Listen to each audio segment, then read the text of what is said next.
If you're in a narcissistic abusive relationship that has ended and now you're recognizing how exhausted you are, how much you carried, and how much you compensated, this video is for you.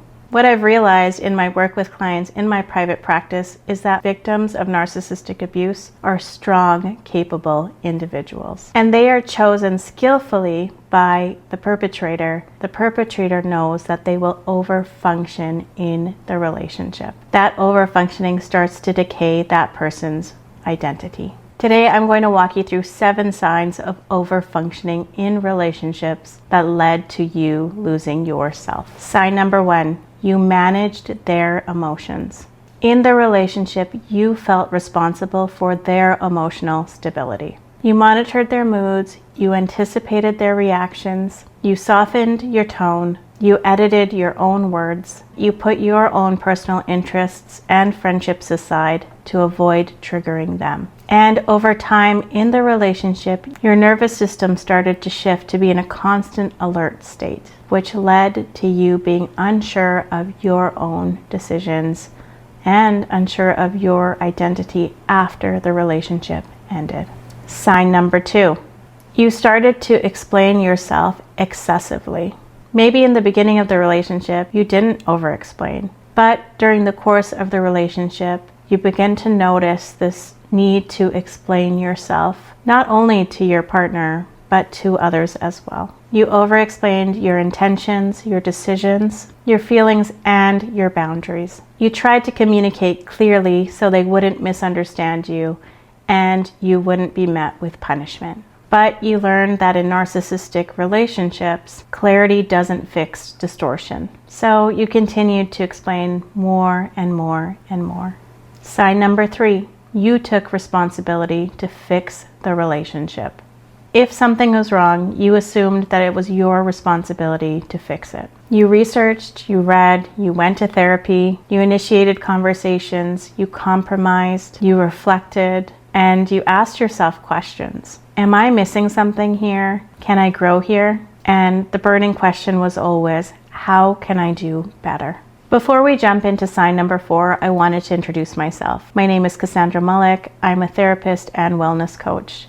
This channel is all about healing after narcissistic or emotionally unhealthy relationship. If you are looking for more support, I'm creating a community where we talk about rebuilding after these types of relationships. You can check it out in the link below in the description.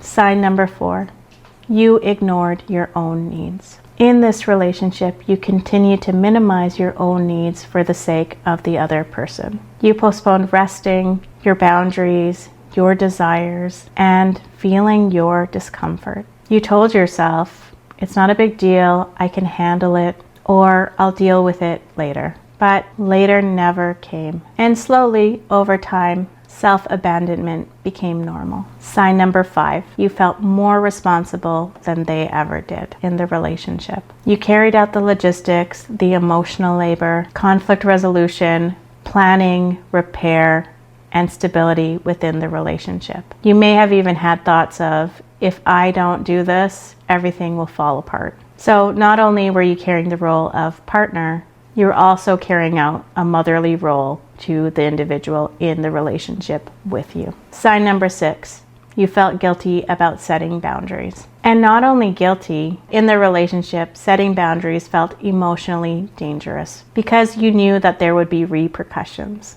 So instead of saying, this isn't working for me in this relationship, you softened the blow. Often maybe delayed it, or completely just abandoned the thought of setting boundaries around certain elements in the relationship. And you did this because you were trying to keep yourself safe. So it's completely understandable. Sign number 7, the final sign. You don't recognize yourself anymore. After the relationship ends, you assume that you're going to be the person you were before the relationship.